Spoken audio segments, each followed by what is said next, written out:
las Alambradas, extremeños en el infierno nazi. Bueno, Laura, ya te cedo la palabra y cuando quieras, si la tecnología lo permite, podemos empezar. Esperemos que sí. Bueno, buenas tardes a todos y a todas. Muchas gracias por acompañarme. Muchas gracias al departamento, al instituto y en especial a Sergio por contar conmigo. Es un placer estar aquí y espero poder aportar un poquito de luz con mi humilde investigación. Bueno, para mí lo más importante a la hora de haber hecho esta investigación fue dar respuesta a una pregunta de cómo y por qué llegaron estos extremeños a los campos de concentración nazis. Para dar respuesta a esta pregunta, lo principal es entender las razones por las que se llega a la deportación, ¿no? Es decir, la serie de acontecimientos y de sucesos que se dan a nivel internacional y la aplicación que van a tener en España. Es decir, que la llegada al universo concentracionario nazi no va a ser una casualidad, no va a ser algo fortuito, sino la consecuencia de este periodo. ¿Qué está ocurriendo a nivel internacional? Como sabemos, la historia del siglo XX europeo es una historia trágica, rodeada de muerte, dolor, guerras, el afán imperialista, la situación económica, las reminiscencias de la Primera Guerra Mundial van a sentar las bases de lo que serán las posteriores ideologías dominantes de los años 30. En concreto, los años 30 son un periodo muy convulso, derivado de la crisis tras el crash de 1929. La Gran Depresión, desencadenada tras la caída de la bolsa, produjo el hundimiento del sistema financiero y trajo, como siempre, cifras alarmantes de paro, inestabilidad social, miseria, hambrunas, etc. Esta situación va a hacer que se tambaleen los cimientos de las democracias de los países liberales y va a subir a una importante parte de la sociedad en una crisis sin precedentes, ya que hará mella principalmente en esta estabilidad político-ideológica, que ya presentaba su ruptura tras la Primera Guerra Mundial, haciendo brotar con ello nuevas tendencias que van a llevar el sentimiento de la humanidad al más absoluto crepúsculo. Como suele pasar en periodos de crisis, el populismo va a coger una fuerza inusual y es aquí donde vamos a encontrar uno de los gérmenes del nacimiento del nazismo y del fascismo. Mensajes fácilmente digeribles que crean un culpable ficticio de todas las desgracias que sacuden un país. Lo hemos visto en España recientemente con Vox y la inmigración, y lo vimos en Alemania principalmente con el tema de los judíos. A la situación desencadenada por esta Gran Depresión se van a unir las consecuencias de la Primera Guerra Mundial, que supuso una grave humillación para Alemania. Y esta va a ser una causa directa de la que será su evolución política. El régimen instaurado tras la derrota de la Primera Guerra Mundial, la denominada República de Weimar, se caracterizó por una fuerte inestabilidad política, social y económica, retroalimentando un continuo ambiente de tensiones políticas que van a terminar en su colapso. En conclusión, a grosso modo, para hacer una pincelada general de lo que supuso el contexto internacional, el estallido del crash de 1929 golpeó duramente a Alemania, generó una crítica situación de desempleo, recortes y reducción del poder adquisitivo y se tradujo en unas altas cuotas de pobreza que van a deslegitimarse varios esfuerzos al gobierno de la República de Weimar. La sociedad, ante esta situación angustiada por la situación económica, por la incertidumbre de un futuro que se tornaba muy negro, reclamaba un gobierno fuerte que tomase las riendas y sacase al país de la precaria situación. A pesar del intento de los conservadores de incluir a los nazis en sus filas, de eliminar un poco la carga política y su peso político, el avance nacionalsocialista no había hecho más que empezar. El 30 de enero de 1933, Hitler es nombrado canciller. Con este nombramiento va a empezar la enajenación nazi.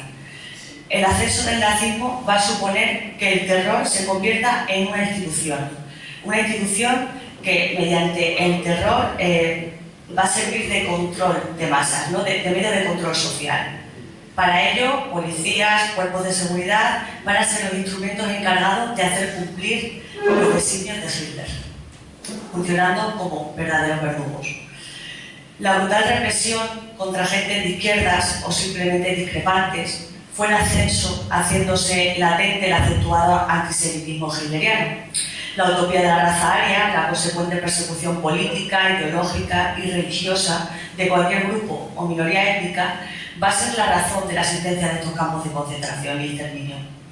El sinfín de prisioneros que Hitler va a ir capturando va a obligar a levantar una serie de centros o lugares en los que diseminar a estas víctimas. Y es aquí donde vamos a encontrar el inicio de la enorme red de campos de concentración y exterminio que hubo. Dachau sería el primero de ellos en abrir sus puertas el 20 de marzo de 1933, apenas unas semanas después de la toma de poder. Y mientras pasa todo esto, ¿qué está ocurriendo en España? Pues en España, inmersa en este periodo, vamos a encontrar la Segunda República, que nacía, como hemos podido ver, en un periodo hostil, rodeada de una coyuntura económica internacional extremadamente grave y de una situación político-ideológica que a nivel mundial está orientada hacia el fascismo. La República trajo consigo una serie de medidas, un plan reformista que puso en jaque los pilares más fuertes y tradicionalmente arraigados que teníamos en aquellos momentos en España, ¿no? Que sería el ejército, la religión y la tierra. Estos ataques, como así fueron considerados por una parte de la sociedad, derivaron en una fuerte polarización política, porque toda acción siempre va a conllevar una reacción, que fue especialmente visible en los últimos meses de 1935 y los primeros de 1936, y que desgraciadamente terminaron en el golpe de Estado del 17 de julio de 1936, que tras su fracaso conllevó y acarreó una cruel guerra por más de 3 años. En el contexto de la guerra civil, los días 18 y 19, tras este fracaso del golpe de Estado, la sublevación empezó a propagarse por la península, quedando la geografía española dividida, a grosso modo, en 2 partes. Las zonas que sucumbieron a los rebeldes y aquellas que se mantuvieron fieles al gobierno republicano. Esta misma situación la vamos a ver a pequeña escala en Extremadura, que también quedó dividida en dos zonas, en sus dos provincias. Por un lado Cáceres, que pasó a estar controlada rápidamente por los sublevados a excepción de pequeños puntos, y por otro lado Badajoz, que quedó bajo poder republicano y por ello habrían de ser las columnas sublevadas las que irían sometiendo a las poblaciones a su paso. Tras el fracaso del golpe y toma de Madrid, las fuerzas rebeldes van a trazar una nueva estrategia para llegar a la capital, y teniendo como punto de partida lo que va a ser el sur de la península y cogiendo la antigua Vía de la Plata por Extremadura. El 2 de agosto de 1936, tras tomar Sevilla, las tropas sublevadas comienzan su marcha en dirección Madrid, eligiéndose la antigua Vía de la Plata de Extremadura.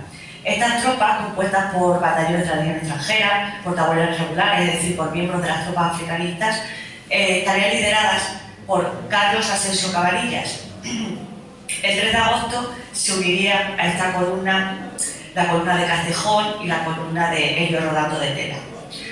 La finalidad de estas columnas, ¿cuál era?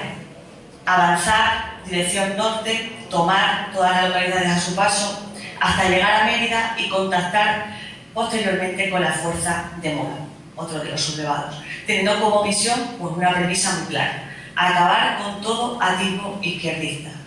Las columnas para ello van a emplear las técnicas de terror desarrolladas en África por el ejército colonial. Las noticias de estas tácticas tan terribles se propagaron por todas partes y desató el pánico en todos los municipios a los que llegaban. Las columnas fueron así arrasando todas las localidades a su paso, ejecutando a sangre fría y empleando toda clase de tácticas violentas, mutilaciones de nariz, oreja, órganos sexuales, decapitaciones, matanzas de prisioneros, violaciones sistemáticas y toda clase de torturas que fueron empleadas para hacer cumplir una premisa muy clara, que era higienizar la sociedad de gente de izquierda, de antifascistas, para poder así sentar las bases de lo que ellos consideraban la Nueva España. Por tanto, en palabras de Francisco Espinosa, un gran historiador que tenéis oriundo de la localidad, quedaba claro que no respondía a otra violencia previa, sino a un meditado plan de exterminio. Y en medio de este contexto están todos nuestros deportados. Partícipes de esta guerra van a ser estos futuros deportados. La mayoría de ellos van a ser gentes humildes, campesinos, ganaderos, obreros, unidos por su antifascismo, aunque en muchos casos ni siquiera eran militantes de algún partido político o de algún sindicato, sino simpatizantes de ideas progresistas, por definirlo de alguna manera. Muchos de ellos van a luchar en diferentes frentes, van a recorrer la geografía española formando parte de la milicia, de batallones, van a intentar frenar por todos los medios un avance que ya parece irremediable. Un avance que trae consigo un terror ilimitado, del que llegan voces de un pueblo a otro, que hablan de atroces asesinatos, de ejecuciones, fusilamientos, torturas, encarcelamientos, de huidas que acaban en trampa, de paseos y de salidas de casa que no tienen retorno. Y va a ser esta represión la que obligue a más de medio millón de españoles a huir del país, exiliándose en Francia principalmente. Y va a ser esta represión la que lleve a todos estos extremeños a los campos de concentración nazis. ¿Qué se encontraron estos españoles al llegar a Francia? Bueno, pues el cruce de la frontera gala se va a tornar en una situación dramática: miedo, incertidumbre, frío, hambre. En su llegada fueron recibidos por soldados desarmados y conducidos a centros de clasificación en los que se iba a dividir a estas personas en función de su género, de su capacidad física y de si eran combatientes, de si tenían algún tipo de militancia, etc. Eran los denominados triages y eran centros de clasificación y organización de exiliados. Según estas condiciones, bien físicas, bien de edad, bien de activismo político, van a ser derivados a unos campos u otros, ¿no? El que mayor número de extremeños acogió, sin duda, al igual que también de españoles, fue el de Argelès-sur-Mer. Aquí es donde van a terminar la mayoría de los extremeños según entran en Francia. Argelès era un campo desolador, rodeado de alambradas. En un principio no había ni barracas y tenía simplemente un dique que era infranqueable para todas estas víctimas: el mar. Era una simple playa, ahí los hacinaron. Las condiciones fueron alarmantes: hacinamiento. Este hacinamiento derivó en enfermedades que arrebataron la vida a muchísimos exiliados. A su vez, todos estos españoles venían de una larga guerra. Harapientos, arrastraban la miseria y las penurias de esta guerra fratricida, y al entrar en Francia colapsan el sistema francés, que se niega a mantener a esta masa sin tierra y sin patria y asumir, por supuesto, los gastos derivados de su manutención y de su organización, ¿no? Por esta razón van a ser una carga denominada indeseable y van a ser denominados como indeseables. Y continuamente se va a intentar que de una manera u otra vuelvan a España.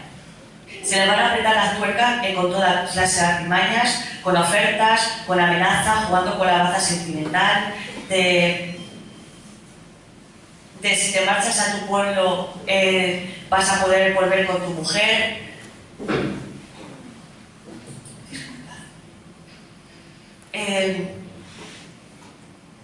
Sin embargo, la mayoría de españoles, como es evidente, no van a querer volver a España por la sencilla razón de que saben lo que está ocurriendo, que han escuchado, que han visto morir a compañeros, que les han llegado los rumores de lo que estaban haciendo en la localidad de al lado.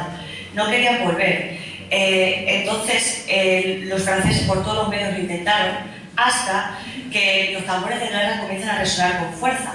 Y entonces, cuando ya el enfrentamiento bélico, los tambores de la Segunda Guerra Mundial son más que factibles, y más ya con el avance nazi, con la ocupación, esta carga indeseable ya va a dejar de serlo y va a pasar a ser gente deseada y muy necesaria. de ahí que se pusiese en marcha una maquinaria teórica, una serie de leyes, decretos, que se van a ir sucediendo de manera paulatina para aprovecharse de una manera u otra de toda esta masa poblacional. Aquí podéis ver lo que serían los campos de concentración franceses. Probablemente faltan algunos, pero los principales, que son Le Vaccarès, Saint-Cyprien, Argelès, son estos de aquí. Le Vernet era un campo de castigo, también pasó algún extremeño por él. Tours también acogió algunos extremeños, pero los principales fueron estos: Le Vaccarès, Saint-Cyprien y sobre todo Argelès. ¿Qué opciones tenían estos extremeños y estos españoles para huir de esta situación dramática que estaban viviendo en los campos de concentración? Porque supuestamente eran campos de refugiados, pero bueno, como hemos podido ver, una vez que privas de libertad a una persona, que le privas de alimentación, que le privas de una sanidad, que le privas de un sitio humano en el que estar, está claro a lo que nos estamos refiriendo, ¿no? Pues los exiliados van a disponer de 4 vías principalmente. Repatriarse, que van a ser lo que más van a intentar por todos los medios. Sin embargo, en el mejor de los casos, a estos españoles, si volvieran a España, les iba a esperar el exilio interior constante, la huida, ingresar en una guerrilla, el exilio interior en sus propias casas como topos, y en el peor de los casos, las condenas perpetuas y la muerte. Otra de las opciones sería exiliarse a otros puntos de destino, con predilección de Iberoamérica. Principalmente... Laura, perdona. Sí. ¿No le has dado a tu presentación de diapositiva ver presentación? Ah, pero si me sale que sí. No. Nosotros no tenemos. Vale. Ahora, a ver. Ahora diapositiva. ¿Lo veis? Sí, lo vemos. ¿Ahora sí? Dile que pase Sí, una. pero pasa. Es que claro, le tienes que dar diapositiva, ver presentación arriba, en diapositiva. Arriba. No. Ahí, iniciar presentación desde la diapositiva actual. Ahí. Aquí. Sí. ¿Ahora? Dile que pase una, a ver si... Vale. Pasa. Es que pasa. Es que no sé por qué no nos sale a nosotros la pantalla completa. Nos dice que está Vale. presentando. Ahora. Vale, ahora. Lo bloqueo así y ya está. Vale, Así lo veis, ¿no? sí, Vale. y vas pasando. Vale. Ahí. Vale, bueno, pues esto entonces no lo habéis visto, claro, de los campos de concentración. Está la pantalla completa, ¿vale? Sí, es que ya... Vale. Bueno, pues así repitiendo rápidamente, en esta zona sería Le Vaccarès, Saint-Cyprien y Argelès, serían los campos de concentración franceses que mayor número de exiliados extremeños acogió. Aunque bueno, el de Vernet también hubo extremeños, y en Ribesaltes en muchos de ellos encontramos 1 o 2 extremeños, pero los que más acogieron fueron estos 3 campos. Retomando el tema, para abandonar estos campos de concentración, lo que hemos dicho, les daba la opción de repatriarse, exiliarse a otros puntos de destino, como sería principalmente México. Hubo más de un extremeño que acogió esta oferta y se marchó a Iberoamérica en general. Podían alistarse las Fuerzas Armadas francesas, que para ello el gobierno francés va a crear una serie de grupos específicos, ya que la legión extranjera, por el propio paralelismo que tiene con la legión española, muchos españoles se negaron a formar parte de ella. Y bueno, de ahí que creasen, por ejemplo, los batallones de fuerzas extranjeros. Y por último, las compañías de trabajadores extranjeros. El 12 de abril de 1939 va a salir un nuevo decreto a la luz, en el que se va a plasmar la obligatoriedad de prestar servicios en actividades relacionadas con obras, infraestructuras, a todos aquellos refugiados que tuviesen entre 20 y 48 años aproximadamente. Con esta decisión se intentaba en primer lugar hacer volver a España a todos aquellos que estaban dudando y en segundo lugar dar cobertura legal a la que iba a ser la explotación que se iba a dar a partir de entonces de toda esta masa poblacional. ¿Qué debían hacer en estas compañías de trabajadores extranjeros? Actividades enmarcadas en labores relacionadas con la ampliación y mejora de infraestructuras, trabajos agrícolas, forestales, etc.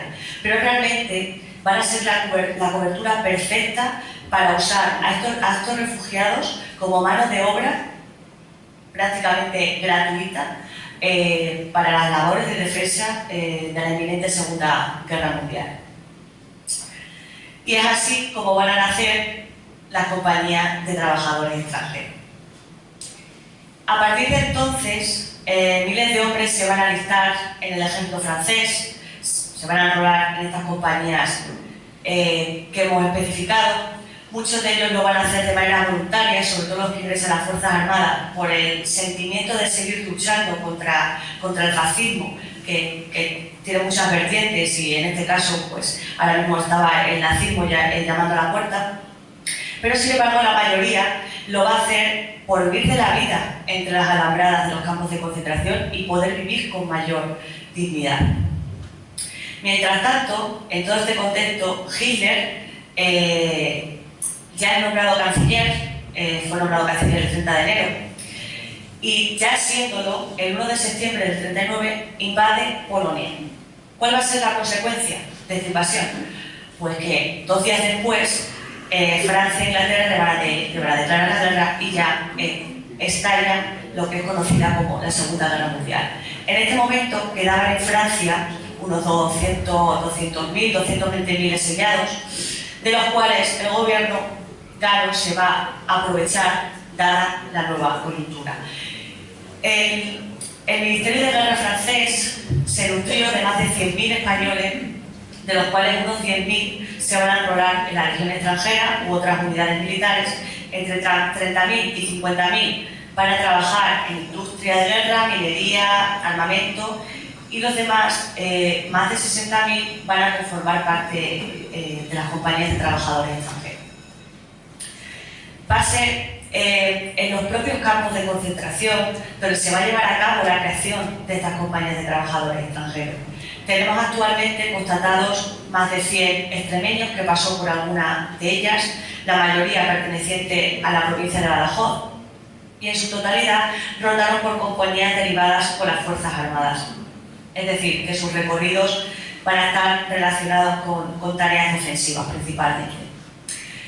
Hitler va a seguir avanzando y con estas ocupaciones que va haciendo se va a hacer un destacado número de prisioneros de guerra, entre los que van a estar estos miles de españoles que estaban sirviendo a Francia de una manera u otra.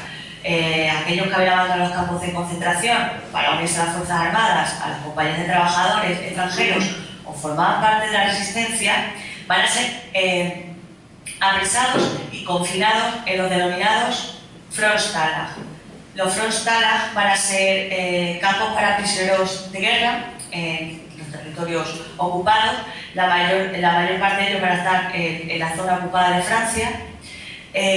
Más de 150 extremeños va a pasar por alguno de ellos y Compiègne va a ser el que mayor número de extremeños acoja, seguido por Angulema. Posteriormente, algunos extremeños, igual que algunos españoles y otros deportados de otras nacionalidades, no llegaban a pasar por los Frontstalag y directamente eran derivados a los Stalag, que son los campos de prisioneros de guerra en territorios del Tercer Reich. No sé si podéis apreciar bien el mapa. En torno a 275 extremeños van a pasar por algún Stalag.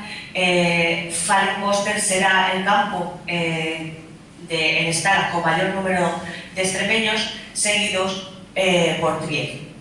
el 90% de estos extremeños fueron derivados a campos de concentración de categoría 3, que lo veremos un poquito más detallado más adelante. La mayoría de prisioneros, con el paso del tiempo, van a ser reclamados, porque seguían teniendo países de origen, seguían teniendo patria, ¿no?